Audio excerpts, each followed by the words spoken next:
Hello everybody, this is Dr. Faya and today we're finally going to get into the PLAB 1 exam. First, I'm going to give you guys a little introduction to PLAB. PLAB 1 is one of the two exams you need to take in order to get registered in the UK as a doctor to be able to work there.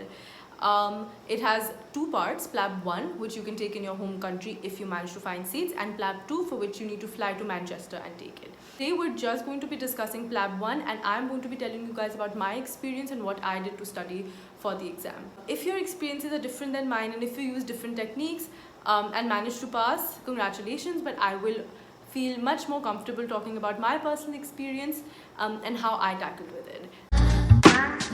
First things first. In order to book your PLAB 1, you will have need to already pass your IELTS and OET and met the requirements set by GMC. The requirements are up on the GMC's website and you can check that out. Once you have passed your exam, you can now make an account on the GMC website. This is important because this is where you will book your PLAB dates from. I will leave the link below so you guys can click that and make your account if you have cleared your IELTS. The PLAB seats for 2022 have already been released by GMC and a lot of them have already been booked. In case you want to give your exam this year, I would suggest you keep looking at the website again. A lot of people will drop seats closer to the exam or they're unable to give the exam for whatever reason, and maybe you can get their seat instead.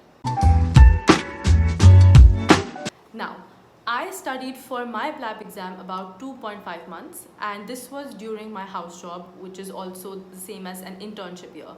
However, I should mention that at the time I was doing a very relaxed rotation and we did not have many patients and we did not have a very large working flow, except there were other peers with me as well who were working other rotations that were harder and they managed to clear this as well. So at the end of the day, your work ethic and how you study matters the most.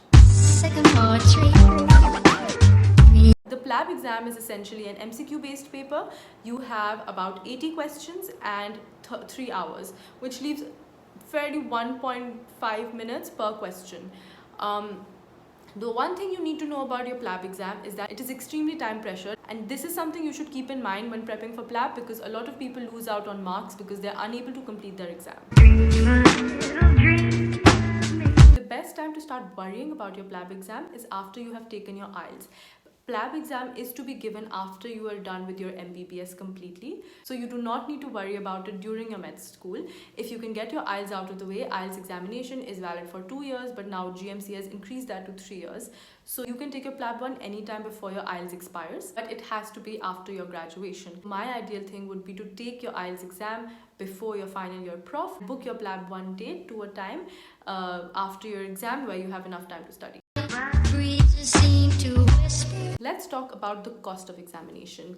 So I paid about 38,500 rupees for my IELTS exam and I paid about 239 pounds for my PLAB 1. At that time, this was a much lower value compared to now, but this is a standard value for a PLAB 1 exam. You pay online through a debit card or a credit card.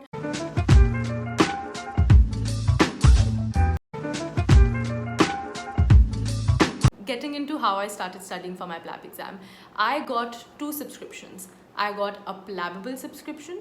Plabbable.com is an app. You can download it on your phone or you can log into it from your laptop and work on it online. The second subscription I took was PLAB Keys. Both of them were very similar, but it was a good recall of everything together. Now let's dive into how Plabbable works. The questions were based on the format of how they would appear in your PLAB examination. They were big scenario questions with a question at the end, and you had multiple options to choose from. Every single thing was divided into subtopics. So you had basic sciences, which included anatomy and physio, biochem, pharma, but you also had systems, so cardiovascular system, psychiatry, neurology, etc. So all the systems were divided, which made it really easy because I found it very easy to study system wise. I started attempting the questions before I studied. So I would do about 10 questions per day, which seems like not too many, but it is a lot of questions considering that you have studied anatomy back in the first 3 years of your university and you're very out of date with your knowledge and you need a little brushing up. 10 to 15 questions a day with explanations took a huge toll on me considering that I was also working a job. So I would solve a question, I did not care if I got it right or wrong, because in the beginning it is not about what scores you're getting, it is about clearing your concepts. And I found that every time I would make a mistake, I would learn that concept better. I would answer the question using my own knowledge. A lot of the times I would get them right, but I would make sure to really go and read the explanation, because sometimes you can just guess the right answer, but a lot of the times you need your knowledge. You need to really understand why your answer is correct, because they can twist the question and give you the same question in PLAB and you might not be able to answer it right. So make sure that you're reading the explanations really well.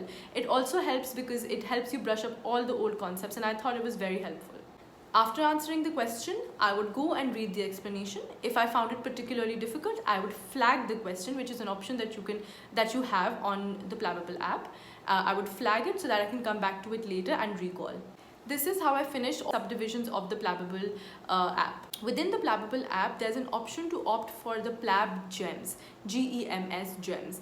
These are basically flashcards that you can go through before or after you are finished with each system. It has pictorial graphs and it has pictures and very colorful and annotated diagrams that are very easy to recall. I would highly suggest getting those. If you don't get it, it's honestly not that big of a loss, but they really did help me because they were very attracting to the eye, and I felt like they made longer concepts feel very easy. My second subscription was the PLAB Keys subscription. PLAB keys are basically all the pointers that are present in Plabbable system-wise, but they're all taken from questions and explanations and they're compiled into each system. So essentially, once you finish Plabbable questions and the explanations, if you want a quick recall, if you don't make notes, you can always look at PLAB keys and they have all the questions and answers and everything written in bullet points, which was the best recall ever. This is something I discovered a couple of days before my exam, and I did it like 4 days before I actually had to attempt my exam. Even though I ended up doing PLAB keys right towards the end before my exam, I would suggest you guys do PLAB keys with each section in the Plabbable app, just so that you can refresh your knowledge and then go back to it later. So the division of my examination was, it took me 2 months to do my Plabbable, and the rest of the time I did my PLAB mocks and PLAB keys. Now, what are PLAB mocks? Plabbable has another option and they have timed mocks. These are not something you need to separately purchase.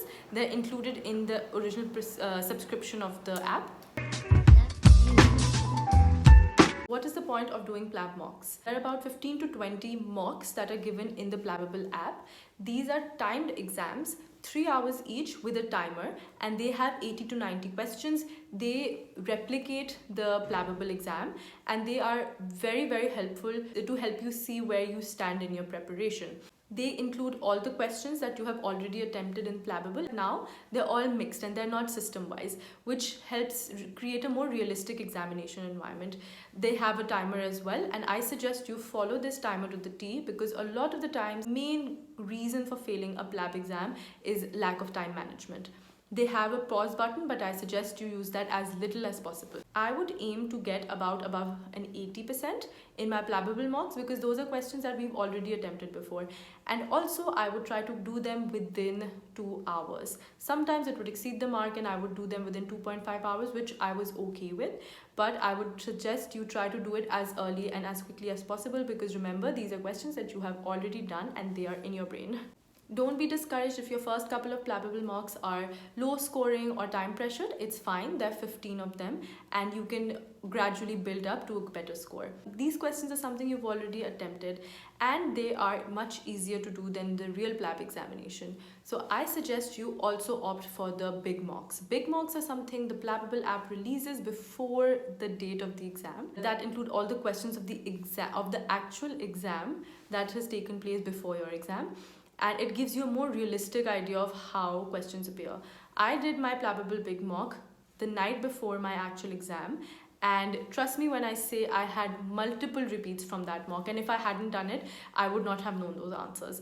What I would suggest is you print out your PLAB keynotes, and then as you're doing your Plabbable section, you should just add on little notes and little flags and read your PLAB keys and keep highlighting the stuff that you think you need to come back to. It makes revision much easier and it makes recall much easier as well. The big tip that I would like to give you is to make sure you're group studying, or at least have a study buddy who is keeping you on track and both of you are monitoring each other's progresses, because it gets very easy to get lost, because this is not a school exam, this is something you're doing yourself, and you can get distracted by things happening around you and you think you've done enough but you haven't. And so you need a partner or a study buddy who will help encourage you, motivate you. So what I would suggest is you look at the number of questions given in each system and note the total number of questions down and divide it according to your days. So do about 20 questions a day.